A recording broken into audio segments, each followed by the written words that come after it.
Comencemos con las noticias más importantes del día, y es que la Cámara de Comercio ha rechazado tajantemente la aprobación del presupuesto del año 2015. Incluso, según su máximo dirigente Jorge Brisa Bularach, se analiza tomar medidas de hecho. La Cámara de Comercio está molesta con la aprobación del presupuesto 2015.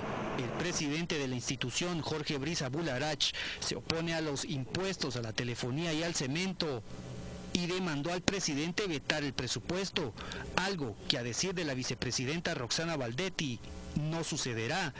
Brisa Bularach informa que sus agremiados analizan acciones legales y protestas que consisten en paros de labores. Estamos analizando ya acciones legales conjuntamente con otros gremios del sector privado para evaluar la posibilidad si podemos interponer recursos de inconstitucionalidad.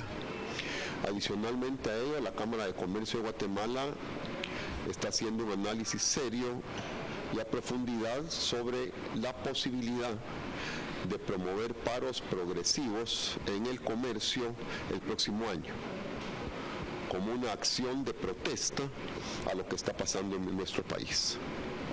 Mira, esto lo que implicaría es ir promoviendo paros en el interior del país, posteriormente en otras regiones de nuestra nación, hasta llegar a un paro nacional. Esto es lo que estaríamos analizando. Lo hacemos, si es que esa fuera la resolución, como una medida de protesta, porque lo que hemos visto en el transcurso de este gobierno es que es un gobierno que no escucha, que no toma nota de lo que pasa en el país y que desafortunadamente da decisiones, resuelve en contra de la mayoría de los guatemaltecos. Brisa Bularach recuerda que en el 2001 se realizaron paros contra el gobierno de Alfonso Portillo Cabrera. En el año 2001 la Cámara de Comercio promovió un paro nacional y también promovimos paros en el interior del país como una muestra de protesta en aquel tiempo en contra de la corrupción y en contra de nuevos impuestos. Pareciera que en Guatemala no aprendemos las lecciones del pasado. Nuevamente hoy tenemos los mismos males, una enorme corrupción, lo vemos ahora en el presupuesto.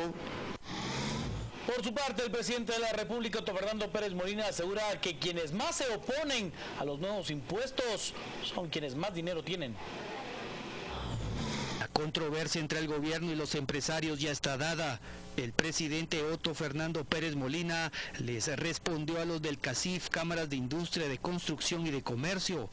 El mandatario recuerda que cuando se trata de la palabra impuesto, los que tienen más dinero son los que más se oponen. Siempre que hay una reforma tributaria, siempre que hay algún impuesto, son precisamente las cámaras, son precisamente la gente de más dinero la que se va a la Corte de Constitucionalidad a presentar esos amparos. Los que más dinero tienen son los que siempre han presentado esos recursos ante la Corte de Constitucionalidad, son los que menos quieren pagar impuestos y son los que tratan de ver cómo se traen abajo esos impuestos.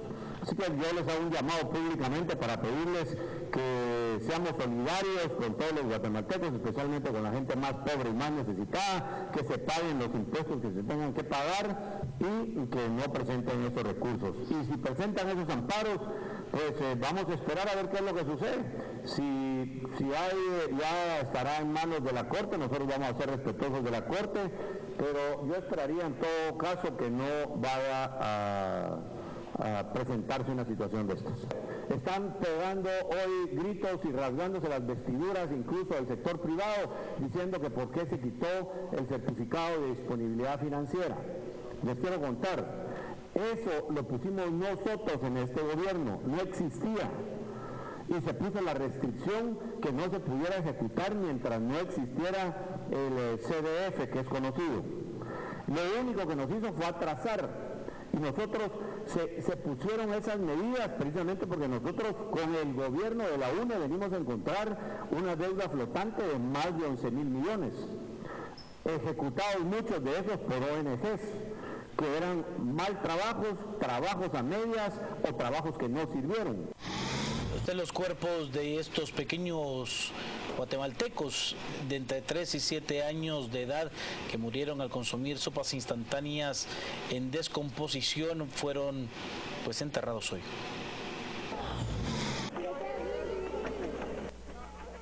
Escenas de dolor y consternación se vivían en el asentamiento Nexo Galilea Amparo 1, zona 7 de la ciudad capital, luego que los cuerpos de los 4 menores fallecidos ayer por intoxicación llegaron al lugar donde los niños solían jugar. Algunos vecinos no podían creer la tragedia que aquella familia sufrió en la búsqueda de alimentos para sus hijos. Porque son unos niños que no tenían por qué pagar toda esta tragedia. Especialmente el chiquitillo, el varoncito, él venía mucho aquí conmigo. Él sí no. Yo tengo mi negocio, todos ellos subían, no sé, aunque sea una señora amargada, pero aquí los niños a mí me visitan, todos vienen aquí conmigo y ya, yo quisiera que no fuera así, pero me duele demasiado. Vecinos aseguran que las sopas ingeridas por los menores fueron regaladas a la abuela de los 2 hermanos, quien decidió compartir con su vecina y amiga para que tuvieran almuerzo para sus hijos. Sin embargo, no se ha oficializado esta versión, dado a que los familiares no dieron ninguna declaración. Debido a esta tragedia, vecinos denuncian el poco apoyo que reciben de parte del gobierno en este asentamiento. Y usted sabe que la gente pobre lo que uno quiere es ayuda, va, del gobierno, va. Nosotros somos gente pobre y esa misma ayuda le pedimos nosotros al gobierno para esta familia, porque si es gente de escasos recursos, es una mamá soltera, va. Entregan bolsa solidaria, pero yo creo que a ella no le dan. A cada 6 meses, a cada 4 meses. Todo esto sucede en medio de la disputa que el gobierno tiene con los empresarios por el pago o no de nuevos impuestos establecidos en el presupuesto 2015. ¿Sabe usted? La cooperación estadounidense y la Universidad del Valle presentaron un informe asegurando que la zona del altiplano de Guatemala es una de las más vulnerables del mundo para el cambio climático. Según organizaciones del cambio climático apoyadas por USAID, la Universidad del Valle y la organización TNC, el cambio climático que se siente en el planeta afecta más en el occidente del país, según el experto Jorge Cardona. El altiplano occidental de Guatemala fue elegido por la USAID para apoyar y por el gobierno porque es el área donde existe más desnutrición crónica, en primer lugar. En segundo lugar, es uno de los lugares más biodiversos de Guatemala, es uno de los lugares más poblados, es uno de los lugares de más riqueza cultural, pero es el lugar más vulnerable de todo el país. Muchas áreas se van a secar más, en algunos lugares las heladas van a ser más intensas, van a haber más deslizamientos y van a haber más inundaciones. Entonces, si nosotros desde ahora que conocemos este estudio, gracias a la USAID que nos patrocinó, ¿qué está pasando y qué va a pasar en el futuro? Podemos planificar el desarrollo. El experto da a conocer las medidas que se deberían de conocer ante los efectos del cambio climático. Por ejemplo, en lugares secos, pues planificar la cosecha de agua de lluvia, planificar el uso responsable del agua, planificar, identificar especies resistentes a las canículas largas, planificar e identificar especies de ciclo corto que no lleguen a estar produciendo cuando llega la sequía. Entonces nos da una serie de parámetros sobre qué hacer en los lugares secos, por ejemplo, así mismo en los lugares que se van a inundar. Pausa, al regresar más noticias, quédese con nosotros a las 8:45.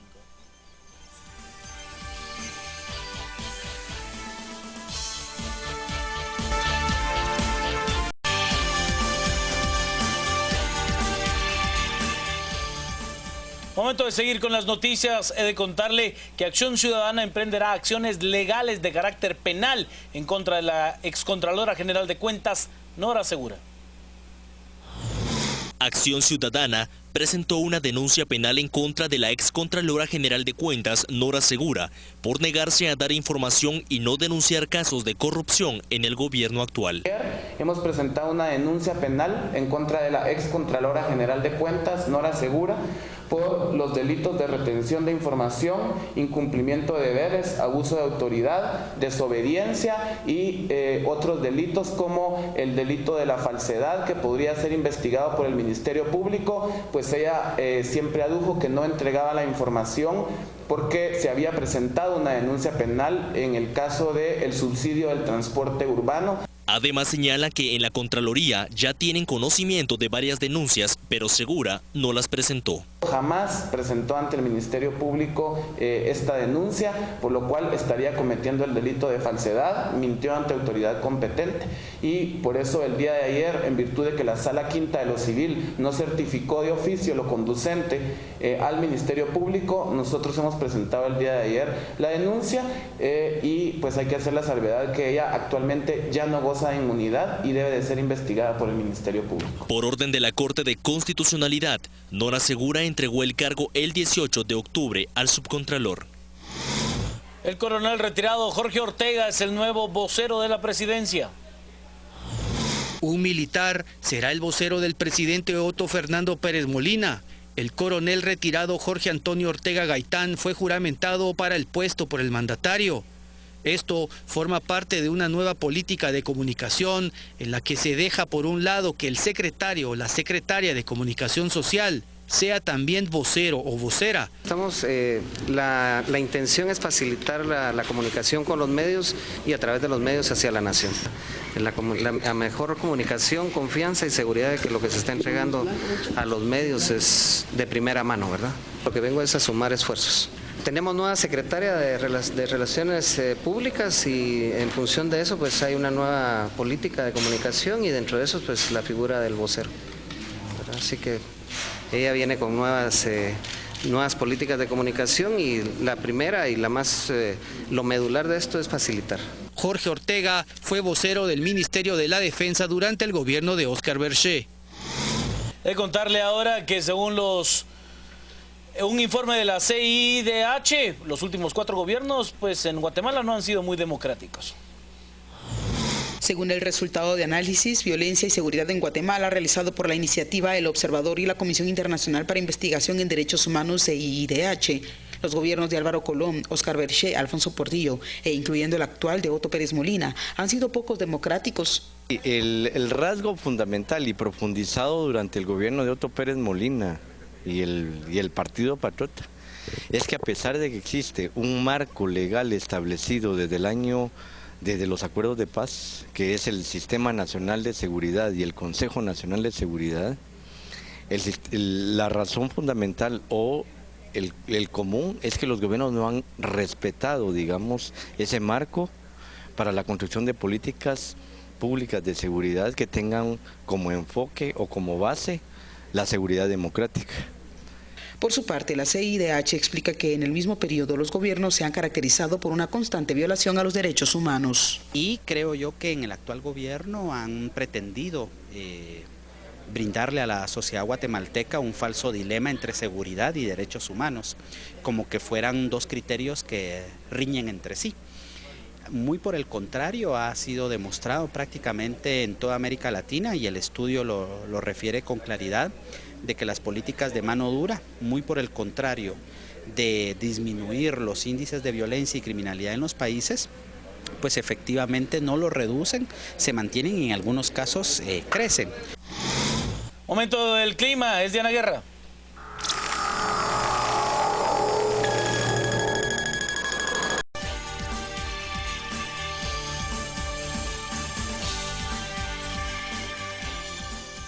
Y bienvenidos a este segmento de entrevistas de a las 8:45, hoy día jueves, y hoy me acompaña un Philip Chicola en vez de Claudia Méndez Arriaza. Philip, ¿cómo estás? Buenas noches, Quique, buenas noches a todos los televidentes, un gusto. Bienvenido. Contigo esta noche. Bienvenido, y hoy nos toca el turno doble. Permanencia voluntaria, nos quedamos hasta las 10 p.m. Me hubieras invitado mañana a la... También hacemos el triple play ahorita hacemos el triple play.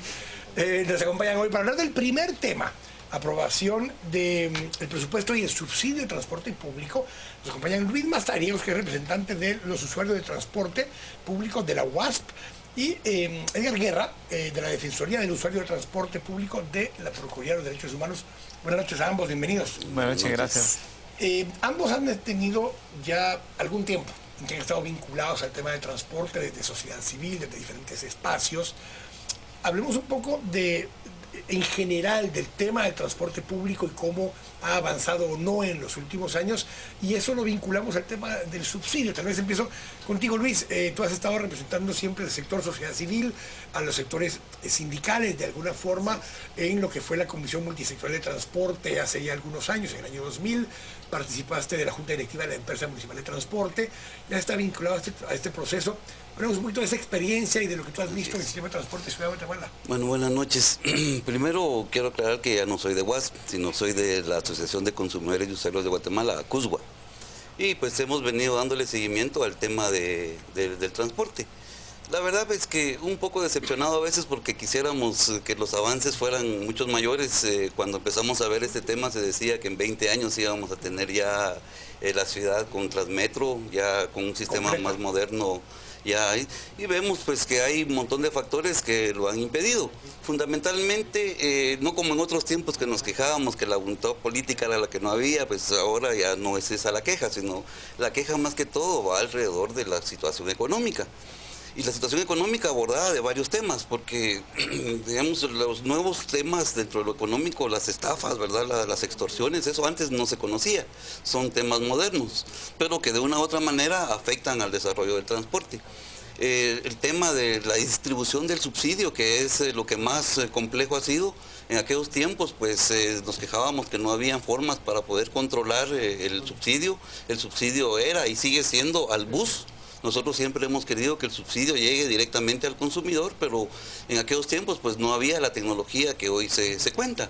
Y en los actuales momentos pues ya se cuenta con tecnología y es triste ver que no se utilice, porque incluso en el gobierno anterior se dio dinero para que se comprara equipo para 35 millones de dólares, lo cual no fue mal gastado en el sentido de que lo hayan gastado en otras cosas, sino lo invirtieron en comprar las unidades, pero están guardadas. O sea que a la larga es un dinero que no nos sirve y nosotros pasando un montón de penas.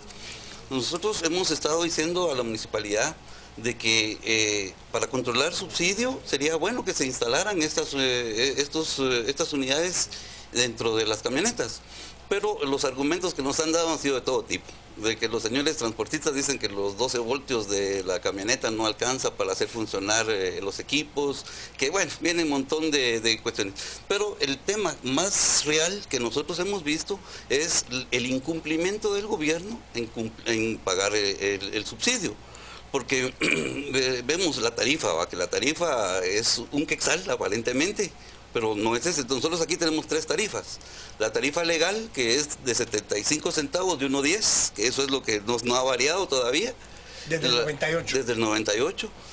Pero la realidad ha sido un quetzal. Pero ese quetzal en la actualidad solo se paga en la mañana. Porque después ya que 2 quetzales, 3 quetzales, 5 quetzales, 10 quetzales, ya se queda liberado.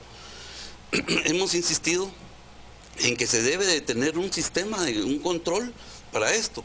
Pero lamentablemente el Ministerio de Comunicaciones es el que ha acaparado la distribución del subsidio y esto ha hecho que tengamos una serie de problemas.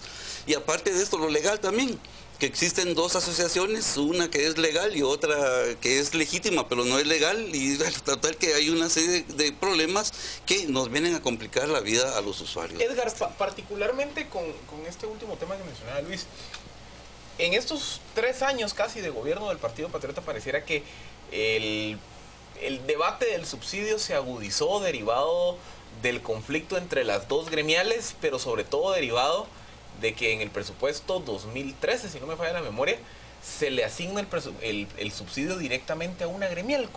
¿Cómo ha cambiado en los últimos años la dinámica del subsidio? ¿Cuál es la relación entre las gremiales? ¿Cómo afecta este lío al pasajero? Pues buenas noches. Pues ha habido una variante, digamos, del tema del subsidio, del manejo de ese premio a la ineficiencia, le llamo yo, a ese tipo de recursos económicos que el pueblo de Guatemala está sudando y pagando con impuestos y resulta en una cosa monstruosa que hoy llamamos subsidio al transporte colectivo. Esto viene del año 77, donde empieza este proceso de descomposición del sistema de transporte público y que ha llegado a un colapso y está a punto 74 el primer aporte en diésel. Correcto. Y luego en dinero, ¿verdad? Ya dinerario el aporte. Y hoy, pues esa es la guinda al pastel que le espera al pueblo de Guatemala, una situación complicada, que digamos como economista, no es que los subsidios sean totalmente malos. El problema es que haya opacidad en el uso de este tipo de recursos y un uso clientelar también de este tipo de recursos públicos que es del pueblo de Guatemala. Y debiera de condicionarse, que esa sería la parte también de las conclusiones, un poquito adelantándome, condicionarse el uso de este tipo de dinero, pero usando controles efectivos, no los que hace la Contraloría General de Cuentas, sino controles verdaderos, usando la tecnología moderna que hoy está a disposición, que obviamente en el año 74, año 77 no existía, llamémosle GPS, para garantizar que los autobuses estén prestando el servicio y no estén guardados, en el peor de los casos ni existan, solo en papeles existen y están cobrando ese dinero. Aquí debe condicionarse también ese subsidio o esos recursos, esos dineros, hablando de alianzas público-privadas, que esa ha sido la peor que ha habido en la historia de Guatemala, ese tipo de alianzas público-privadas, en donde no se ha condicionado ni siquiera el buen trato hacia la razón de ser del sistema de transporte público, que son los usuarios o pasajeros. Bueno, Edgar, uno de los dilemas que ha habido siempre, desde el 74 fue la crisis del petróleo, lo que generó el subsidio original de 600.000 galones de diésel al mes, que era lo que se daba en aquella época, equivaldrían hoy a 180 millones de quetzales, digamos, de subsidio al precio actual. La discusión siempre fue, se da el subsidio con el único objetivo de mantener baja la tarifa. No tiene el objetivo de mejorar la calidad del servicio, no tiene el objetivo de aumentar el número de unidades. Entonces, el único objetivo práctico, que lo dicen desde el primer subsidio, es mantener artificialmente baja la tarifa por un periodo temporal. Eso hace 40 años. El terrible problema es ahora, digamos, hablando de los diferentes tipos de subsidios, pero no solamente está el del diésel, está, por ejemplo, el del adulto mayor. El año pasado fueron 21 millones de quetzales, este año otra vez 21, porque se repitió el presupuesto de ingresos y egresos, pero igual, ese sí estaba condicionado a que prestaran el servicio. Hoy por hoy se da una discriminación en contra de ese sector de la población, en donde solamente los pilotos ven que tienen canas las personas, ya se ven adultos mayores, y no les paran. Es discriminación, es un trato desigual. ¿A cambio de qué? De no recibir un servicio de transporte y un cheque de 21 millones de quetzales. O sea, ese tipo de cosas debe el Estado de promover controles efectivos para que no se dé este tipo de violaciones a los derechos humanos y principalmente a clases, digamos, o a sectores de la población que históricamente han estado marginados y ahora peor, ahora más. Luis, cuando vemos el presupuesto recién aprobado, el 2015, vemos primero que aparentemente hay una reducción en el monto formal del subsidio, porque de estar en 40 y tantos millones se reduce a 35. Pero en una partida ahí un tanto escondida, resulta que se le asignan otros 435 millones de quetzales para el subsidio, y por si fuera poco, en las normas de ejecución del presupuesto se deja abierto a que se le puede incrementar. ¿Cómo leer esto? ¿A qué racionalidad hay detrás de que prácticamente se haya multiplicado por 8, por 9 la asignación del subsidio para el siguiente año? Es bien problemático, porque yo estaba leyendo el presupuesto y ahí dice que son 35 millones de quetzales al año, lo que les tocaría a los señores transportistas, a la asociación de transportistas. Pero más adelante, en el artículo 59, dice que se amplía, que puede ampliarse en el transcurso del año fiscal, pero no fija un techo. Entonces, ¿qué o no? Pues queda esto. Lo de los otros 400, la verdad que no he visto dónde está. Pero nosotros tenemos una propuesta. Nosotros lo que quisiéramos para abordar ya el tema, encontrarle una solución, porque para mí son 3 los grandes problemas que estamos afrontando en el transporte. Uno, la violencia, que eso, aunque nosotros quisiéramos entrarle, está en manos del Ministerio de Gobernación y se hace bien complejo tocar este tema. 2, lo que mencionaba aquí Edgar, lo de los adultos mayor, que hay una confusión de leyes, porque una ley dice que es 60 años y otra ley dice que es 65 años, entonces media vez no se aclare ese panorama, también vamos a tener ese conflicto. Pero también es solucionable, a través del Congreso se hace la corrección y ya está solucionado. No hubiera problema con estos señores si el gobierno estuviera dando el aporte, pero como no da el aporte, entonces es cuando los señores transportistas se ponen ahí también ellos y a sus condiciones. Y lo otro que nosotros queremos es que se haga una ley donde se defina bien cómo es que debe ser el subsidio. Primero, su fuente de ingreso. porque a la fecha no sabemos, viene de aquí, viene de allá, no hay un lugar en la ley de distribución de derivados del petróleo, los 10 centavos extra que se supieron al diésel en un momento dado están marginados temporalmente hacia el subsidio de transporte. Pero no existe un normativo donde lo defina. Luego, lo que siempre hemos dicho, una tarifa técnica. Tener la tarifa técnica y ya en base a estos elementos ver la tarifa social. Porque en la mayoría de partes del mundo hay subsidio para el transporte. Nosotros siempre nos quejábamos de que el salario mínimo no daba, pues ahora el salario mínimo ha ido subiendo y el precio del transporte no ha subido. Pero a la larga, ¿quiénes somos los que hemos perdido? Somos los usuarios. Digamos, cuando tuve oportunidad de estar en México y nos decían de que el transporte no es negocio, como la comida, ¿va? Pero yo decía, bueno, ¿cómo no va a ser negocio si yo miro que los señores transportistas ahí tienen un montón de cosas que uno no tiene, ¿va? Y hemos llegado a la conclusión de que es el mal servicio que prestan, que es donde ellos ganan. Y ese mal servicio cada vez es peor. Ya las camionetas ya son pedazos de sillones, ya incluso los dueños de las camionetas ya no quieren ni siquiera llevarlas a revisión, porque ya saben que están mal. Aparte de lo que decía Luis, está el dilema de Azopagua y de la Asociación de Empresarios de Transporte Urbano. Ese es el primer dilema. Pero parte del subsidio lo se recibe directamente en la Municipalidad de Guatemala por el Transmetro. El Transmetro recibe más dinero por pasajero que el resto del sistema de transporte urbano.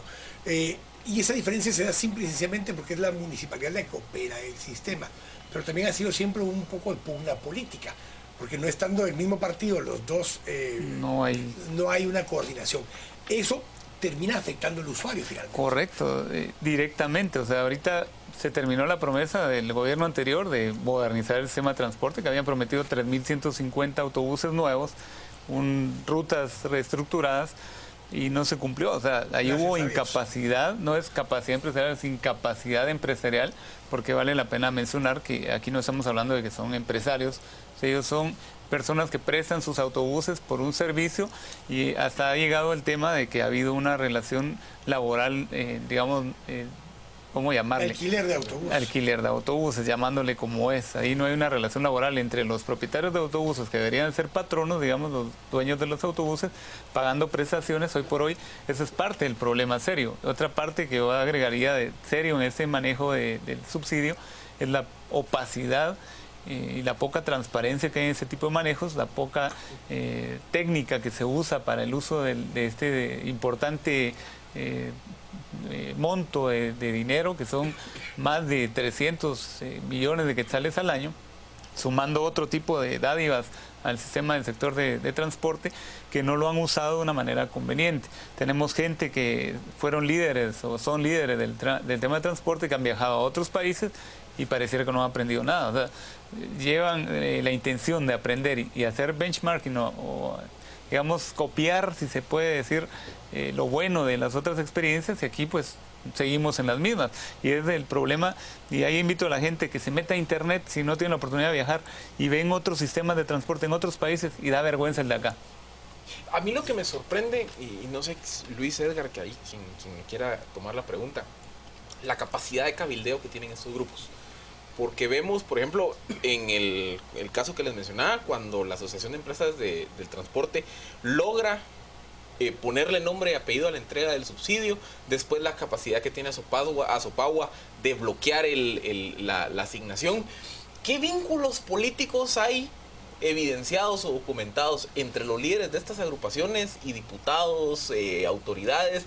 Porque ¿cómo explicar esa capacidad de lograr generar o de siempre lograr mantener su cuota de poder al momento de la toma de decisiones en el Congreso? ¿Qué hay ahí?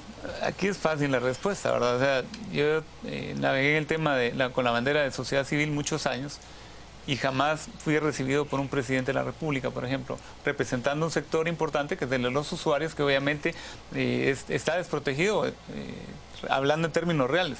Entonces ahí la respuesta es, obviamente hay intereses, ¿verdad? Hay intereses de todo tipo en donde realmente no hay una verdadera, digamos, consecuencia de los políticos, del sector o de la clase política, hacia tratar de escuchar a todos los sectores de una manera verdadera, ha habido experimentos importantes, pero nada serio, en donde eso se llama democracia, escuchar a todas las partes, y más de escucharlas, pues todo lo positivo que tenga para resolver un problema que es tan terrible como es el transporte colectivo, pues sumar y hacer la diferencia como país. Hoy por hoy no tenemos esa oportunidad, se nos ha escapado como guatemaltecos en muchas ocasiones esa oportunidad por la actitud y las decisiones de los malos políticos. Pues para mí la corrupción es el principal problema, porque vemos en la administración anterior, cuando vienen y el encargado de la Comisión de Finanzas de la noche a la mañana agrega que solo se le debe pagar a la asociación, eso no es posible, pues debería de ser. Incluso ahora mismo en ese nuevo presupuesto también vuelven a dejar lo mismo, que solo a una asociación. Se dice que no a los monopolios y se está de una u otra manera fomentando esto. Pero ¿por qué sucede esto? Uno, los favores políticos, que de una u otra manera pues ellos verán cómo se arreglan. Pero el factor económico es el que más incide. ¿Por qué? No hubiera problema si los de la asociación legal distribuyeran el dinero a sus asociados como debe de ser, pero hay un grupo de asociados que se queja que le quitan una parte, y esa parte no se sabe. Unos dicen que es para darle diputados, que para darle aquí, que para darle allá, y total que uno como población no sabe qué pasa, pero lo que sí sentimos es el efecto: mal servicio, tráfico de influencias, que lo vemos a todo nivel, Corte Suprema de Justicia, etcétera, etcétera. Entonces, ¿por qué no en el transporte? Ahora, Luis, cuando escuchamos todo esto, el tema sigue siendo, uno, la tarifa es de 1998, una tarifa que no alcanza ni cubre ya los costos de operación del sistema de transporte, un subsidio que no cubre tampoco el resto de la diferencia, porque si bien nos va a cubrir 50 centavos más por pasajero, eso nos llevaría a 1.50. Cuando el costo de operación está fácilmente entre 2.75 y 3.50, dependiendo las rutas y demás. Entonces siempre queda un vacío que no es cubierto. Y es lo que tú te refieres, que se refleja en el deterioro de la calidad del servicio. Por un lado. Pero ¿qué pasa con si se asumiera mañana un aumento de la tarifa de parte de la Municipalidad de Guatemala? Es que de hecho la tarifa ya subió. No, pero te digo legalmente. Por eso, sí, desde el 98 que no se ha subido. Eso es lo que nosotros hemos estado diciendo. Necesitamos hacer la tarifa técnica para poder ver, porque estamos conscientes que en aquel tiempo el diésel estaba 5, 10, 12 quetzales. En el año 98 costaba 5.89 el diésel. Claro, y el pasaje siempre a un quetzal, pues definitivamente son términos que no van, ¿verdad? Pero eso no es cierto, porque en la tarde ya nos están cobrando 2 quetzales a partir de las 4 o 5 de la tarde, más tarde 3 quetzales, después 5. Entonces, de una u otra manera, la tarifa se ha dado. Viene a un piloto, lo para la STP y más adelantito ya está cobrando 3, 4. Lo bajan a uno ahí. Total que hacen un montón de cosas que no existe un control. Existía una anarquía mayor. Ahora, de una u otra manera, ha bajado. Ahora es caos ordenado. Es un caos ordenado. Okay. Y incluso que los señores transportistas se enojan porque los multan porque se portan mal. Y exigen que les quiten la multa. Edgar, Luis, yo sé que es un tema extenso, lo hemos discutido muchas veces con ambos en varias oportunidades, pero seguramente vamos a seguir hablando de este tema y esperando que esto se solucione de alguna forma más definitiva. Así que gracias a ambos por habernos acompañado el día de hoy. Gracias. Vamos a ir al corte. Estamos acá a las 8:45. Volvemos en un momento.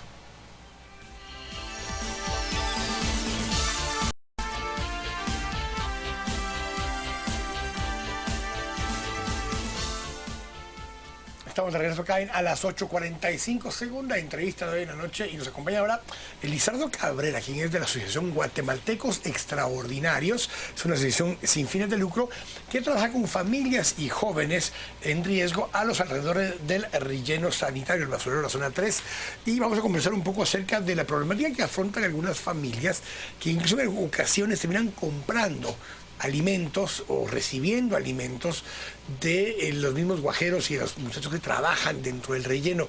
Y estamos hablando de esto justamente por las muertes que hubo de unos niños, de unas parte de la familia que ha estado afectados por esto. Hablamos un poquito de esto. Lisandro, explícanos un poquito de esto. Okay. Una de las problemáticas que existe en la zona 3 es de que la mayoría de restaurantes o muchas personas llegan a tirar los alimentos dentro del relleno sanitario o lo dejan en el parqueo o en la calle principal. Entonces viene ahí y la gente ya comienza a buscar entre la basura, comienza a ver qué puede recoger para ellos venderlo. A los alrededores hay muchos puestos donde venden todo lo que es la comida, que llega ya en bolsas grandes y ya la comienzan a vender a las personas a un costo menor.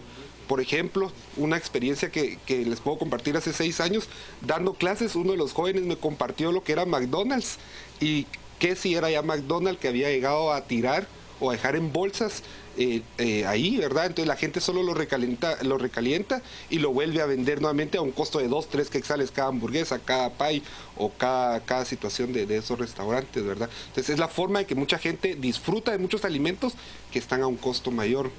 ¿Existe algún tipo de presencia, acompañamiento del Ministerio de Salud, de la Municipalidad de Guatemala en los alrededores, que traten de erradicar ese mal, o básicamente es una zona de anarquía en donde al final los guajeros están a la libre? Este año ya se comenzó a implementar por las mañanas, tipo 6, 5 y media de la mañana ya se comenzó a implementar que la municipalidad ya pasa recogiendo todo lo que es la basura que está sobre la avenida, porque la hora pico para ir a dejar todo eso es en la madrugada, entonces la gente ya está a la expectativa. Pero este año ya comenzaron como que a limpiar para que la gente no llegara a recoger, pero sin embargo llegan los carros, se estacionan, la gente hace su filita, se le da su bolsa y la gente ya comienza. Entonces no hay un control exacto que se diga vamos a eliminar todo ese proceso. En algunas ocasiones hay empresas que cuando algún producto está por vencerse o recién vencido, o cuando sobró comida de algún evento, alguna actividad y demás, justamente en vez de solo tirarla han llegado a poder entregarla a organizaciones, a hospicios, a lugares de ese tipo, orfanatorios. Exacto. Sin embargo, en estos otros casos, como ya excedieron el plazo o no están adecuados para poder revenderlos ellos mismos, lo llegan a tirar a la basura, pero se quedan en ese espacio que no es ni el basurero todavía, ni es la calle 100%, es un espacio intermedio. Y la gente lo hace a propósito, o sea, lo hace a propósito para poder entregarle comida a personas con necesidad. Exacto. O sea, con una intención de ayudar. Exacto. Es más fácil para ellos ir a dejarlo o entregarlo a los niños o entregarlo a la gente que se queda durmiendo a los alrededor que entrar al basurero, porque al entrar al basurero ahí revisan, ahí pasa, tiene que pasar el control. Entonces es más fácil pasarlo dejando, solo entregar las bolsas y que los niños y todas las personas comiencen a registrar, ¿verdad? Comiencen a ver todo ese proceso. ¿Existe algún tipo de acompañamiento de parte de organizaciones de sociedad civil hacia los guajeros para explicarles los riesgos de tomar comida vencida, de básicamente estar buscando alimentos de dudosa procedencia o que se desconoce si ya vencieron? ¿Hay algún programa dirigido a erradicar este problema? El centro de salud trabaja con una minoría de personas dándole charlas. Capacitan a la misma comunidad para poder dar charlas, pero lamentablemente la zona 3 es muy grande, entonces no llega la información donde tendría que llegar, que son a los guajeros o incluso a los niños que se mantienen jugando entre toda esa área, ¿verdad? No llega la información correcta. ¿Tú conocías, aparte de la familia afectada, de lo que sucedió ayer, donde 4 niños ya fallecieron, 2 personas más están en el hospital? ¿Conocías aparte de esta familia? Exacto, sí, fue parte de nuestro equipo. El tío de ellos fue parte de nuestro equipo como asociación, ¿verdad? Sí, estuvimos un tiempo con ellos. El proceso que se da ahora, porque es una pérdida de niños, lo complejo que se da ahora en este entorno, en este ambiente, ¿reciben algún acompañamiento de organizaciones como la de ustedes? Como apoyo, acompañamiento por nuestra organización sí existe para este joven. Hoy en la mañana tuvimos la oportunidad de ir a visitar al tío de ellos, él trabajando porque no les queda mayor tiempo, él trabajando y nos decía que hasta en la noche iba a llegar al velorio y mañana al funeral que iba a ser en el cementerio general, ¿verdad? Entonces sí existe ese acompañamiento, esa cercanía de nosotros para con ellos. Aparte del tema de los alimentos y de todo lo que hemos discutido, ¿qué otros riesgos de salud, qué otros riesgos viven las personas, no solo los guajeros, sus familias, sino todos aquellos que han desarrollado toda una economía en torno al relleno sanitario? Lamentablemente en la zona 3 es una zona donde se vive demasiado lo que es la economía. Se dice que posiblemente no haya mucho presupuesto, mucho dinero para ellos, ¿verdad? Ellos manejan sus propios fuentes de economía, ¿verdad? Entonces existe el riesgo primero, el riesgo de abandono social hacia los niños, completamente abandonados, ¿verdad? Los niños prefieren desayunar en diferentes lugares donde la comida se les da gratis porque el acompañamiento de familias existe en el trabajo. El segundo riesgo que se corre ahí es la inseguridad para con ellos. Es más fácil subir a un niño al carro y llevárselo, después ya regresar y ya viene abusado con diferentes dificultades. Existe el riesgo de lo que es la salud. Ahí venden en la calle, venden lo que son panes, hot dogs y el polvo, ¿verdad? Todo lo que es polvo, toda la contaminación. Entonces sí existen diferentes riesgos para la comunidad de la zona 3. El espacio que ustedes han ocupado, hay muchas más organizaciones, Camino Seguro, muchas organizaciones más que trabajan en el sector, la coordinación entre ustedes, el poder apoyar a estas familias que no tengan que acceder a este tipo de alimentos que los pueden poner en riesgo. ¿Cuán complicado es con la cantidad de personas que hay en el sector? Se busca crear redes. Nosotros como guatemaltecos extraordinarios lo que hacemos es crear redes. Nos comunicamos con las identidades o con las personas responsables para crear esas redes. Porque si yo como organización estoy apoyando a 10 familias, otra organización puede apoyar a otras 10 familias, entonces tratamos de unirnos. Lamentablemente la gente de la zona 3 están como que muy acostumbrados a que me dan en esta organización, me dan en la otra y recibo de todos lados y todavía sí recibo lo que me dan las personas que llegan de parte de la calle u otros restaurantes y diferentes cosas. ¿Hay apoyo de empresas de la iniciativa privada? Sí, hay apoyo de empresas donde llegan y apoyan económicamente o apoyan con donaciones de diferentes cosas, pero sí es más, bueno, lo maneja la organización o las organizaciones, pero las empresas lo dan para... Y por ejemplo, así como en el caso que mencionaban con Quique, a ver, esta zona gris en que empresas que se dedican al procesamiento de alimentos, pues que van y ven y le tiran sus alimentos vencidos o a punto de vencer o que los entregan.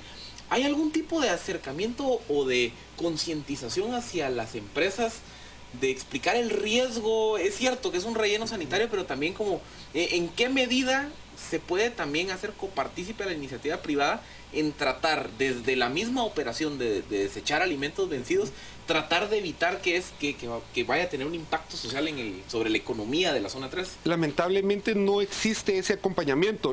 El relleno sanitario está dividido por áreas, ¿verdad? Está el área de alimentos, entonces llega el camión y nomás va llegando y va dejando lo que es comida en un sector, lo que es ropa en otro sector. Entonces ya la gente comienza a buscar dentro de todo el relleno sanitario, lo que sirve lo sacan, lo que no sirve se lo llevan a su familia y así lo comienzan. Y no hay ese acompañamiento para empresas decir, bueno, tiren en una sola bolsa roja lo que está ya pasado. En otra bolsa depositen bolsas pequeñas con los alimentos clasificados para poderlo repartir. No existe ese acompañamiento. Porque hay algunos productos, y el caso de las sopas que se estuvo discutiendo mucho, yo hablaba con varios médicos, y me decían ellos, muy difícil que suceda lo que sucedió. No es una intoxicación común y corriente, no es que haya estado pasado algún alimento, tiene que haber contenido algún otro tipo de material en la sopa para que causara el daño que causó, las muertes que causó en 4 personas. Me decía, tú te comes la mitad de un pescado chuco y otra la mitad, probablemente tu cuerpo y el mío van a reaccionar diferente a ese pescado chuco y muy probablemente ninguno de los dos nos morimos. Entonces, esto es más allá de algo que esté pasado. Aquí había algo más dañino aún dentro de estos productos. Como les comentaba, o sea, el área de comida está clasificada, entonces lo que hacen que todo lo que es comida se lo tiran o lo depositan en un mismo lugar donde la gente comienza como que a mezclar todo eso, ¿verdad? Tenemos una experiencia con uno de nuestros chicos de la tarde, donde él comió, o sea, bajó, encontró manías, se comenzó a comer las manías y él en la tarde ya mostraba un síntoma de fiebre, dolor de estómago y entonces ya las personas correspondientes de la asociación ya lo llevaron a su casa donde les dieron medicina y todo eso, pero todas esas manías estaban mezcladas dentro de otros alimentos, entonces ya los alimentos pasados y los alimentos que posiblemente no estaban pasados, que todavía se podían ingerir, pues se mezclan, ¿verdad? Se mezclan y es donde resulta el conflicto para los niños. ¿Y existe alguna posibilidad de que haya contaminación química de los alimentos, que los alimentos hayan entrado en contacto con algún tipo de producto que aunque no necesariamente iba a ser desechada en la sección de alimentos, pues los contaminó? ¿Es posible? ¿Ha ocurrido? Sí, o sea, no se descarta esa área porque lamentablemente muchos restaurantes o diferentes empresas lo llevan, ¿verdad? Lo llevan en su carro propio. Pero hay otras donde lo mezclan dentro del mismo camión amarillo, el típico camión amarillo. Entonces dentro de ahí pudo haberse mezclado o se mezclan lo que es todos esos alimentos. Entonces, ahí es donde ya resulta. Aquí vienen los temas complejos, porque todos creemos que cuando se pagan 25, 50, 75 quetzales a las asociaciones de Camionera Amarillo, el problema de la basura se resolvió, porque se lo llevaron de nuestra casa. Pero la disposición final de la basura no recibe un tratamiento adecuado y no tiene un pago de parte de ninguno de nosotros para hacerlo. Es un tema mucho más complejo, incluso un tema económico muy complejo que hay que atender. Ustedes trabajan en el sector, cuéntanos solo un poco antes de terminar el espacio, ¿qué tipo de trabajo hacen ustedes con los jóvenes a través de la Asociación Guatemaltecos Extraordinarios? A través de la Asociación Guatemaltecos Extraordinarios lo que pretendemos es dar ese acompañamiento al joven para que comience a sanar y comience a gozar de esa vida, de una vida a plenitud a través de la zona 3. La zona 3 es un área muy conflictiva en muchas perspectivas.